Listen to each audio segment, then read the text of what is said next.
Alrighty, welcome back everyone. We are now getting closer to the end of July of 2023, and given that there's a lot of things happening right now between Bob Iger and the Disney board and the constant shakeup that they're currently in right now, given the fact that there's a lot of divide between the board members, a lot of which support Kathleen Kennedy, others of which, by the way, are against her and want nothing to do with her. So there's a real problematic situation arising over at Disney, but also things have a lot to go with Lucasfilm and exactly what's going on over there with the financial collapse. Let's discuss.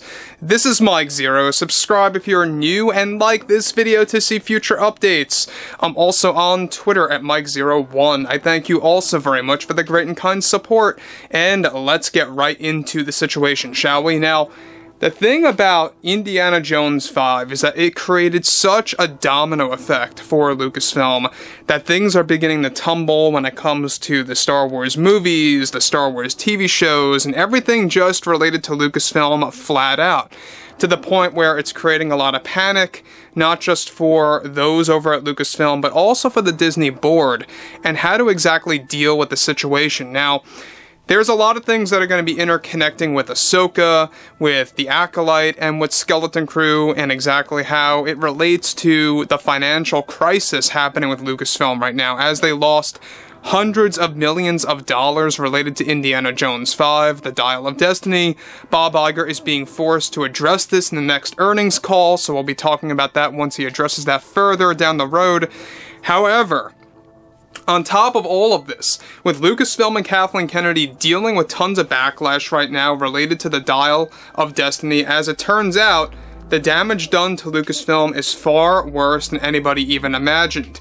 One major development revolving around Bob Iger and the Disney board has much to do with the decisions surrounding Lucasfilm.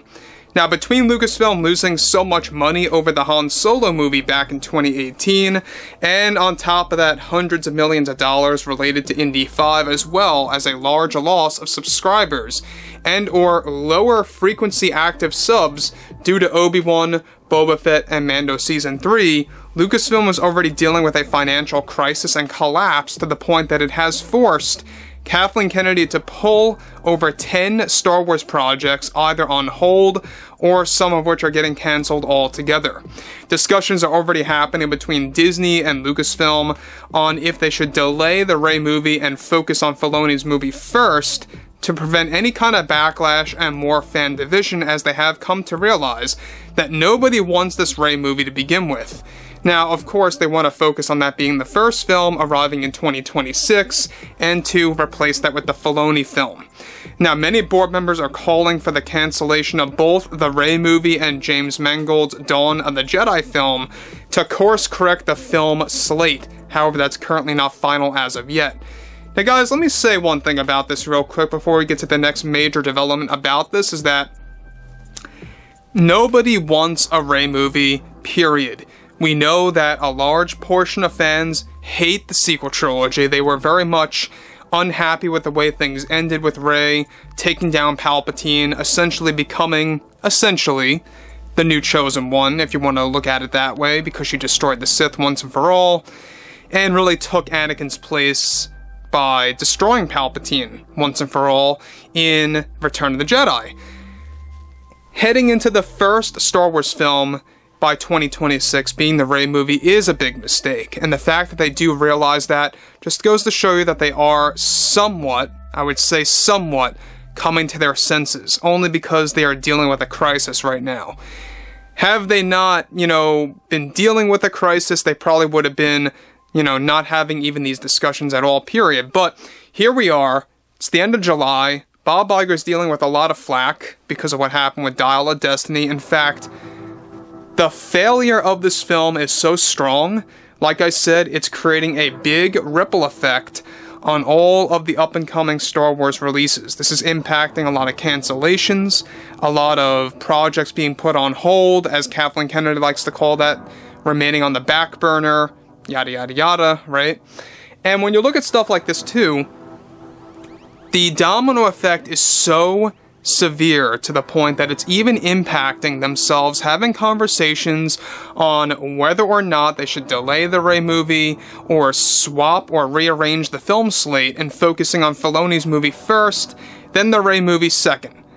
And other board members just want to cancel out the Rey movie altogether. I call for it to be canceled. That's what should happen, and honestly, I don't see this movie even arriving, to be honest, with everything happening with the writer's strike. It's just so ridiculous that, it's gonna get delayed again. There's no doubt about this. I'm calling it right now, guys.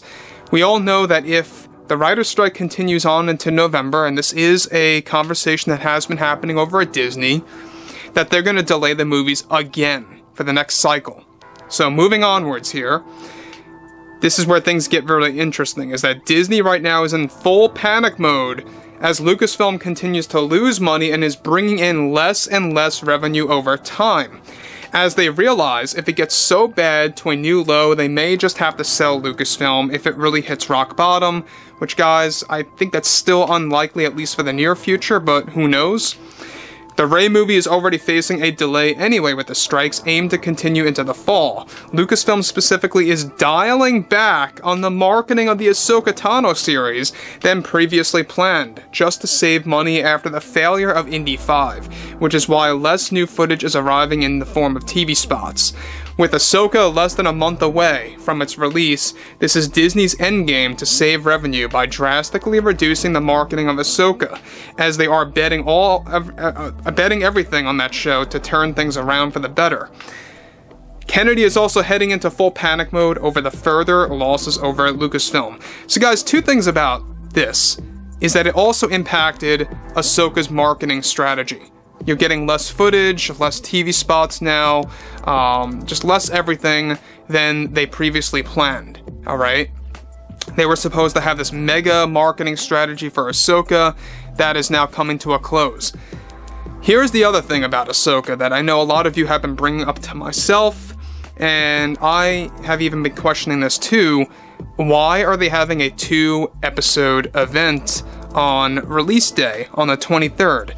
A lot of people have been asking me, Mike, does that mean that maybe the first 2 episodes are so boring to the point that they have to make it a 2-episode premiere just to make up for audience, or potential audience retention loss? It's possible. They kind of did this, I believe, with other shows out there, and those, related to Andor, the first 3 episodes were a bore, in my opinion. A lot of people may or may not agree with me on that, but I felt it was a bore, and what do you know, the first 3 episodes were just flat boring, to me at least, and we've seen other shows do the same. I believe, correct me if I'm wrong, I believe they wanted to originally do this with Obi-Wan. That was the original plan, to have like a 3-episode premiere, and this is way back when, by the way, guys, when they were planning to make it 8 episodes instead of 6, and I found the first 3 episodes to be quite boring. So it kind of connects.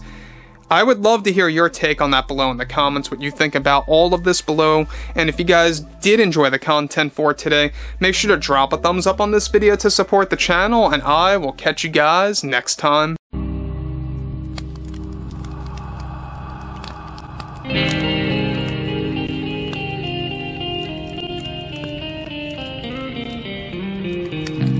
Gun in hand, we are alone again. From night to moon, we hear them moans again.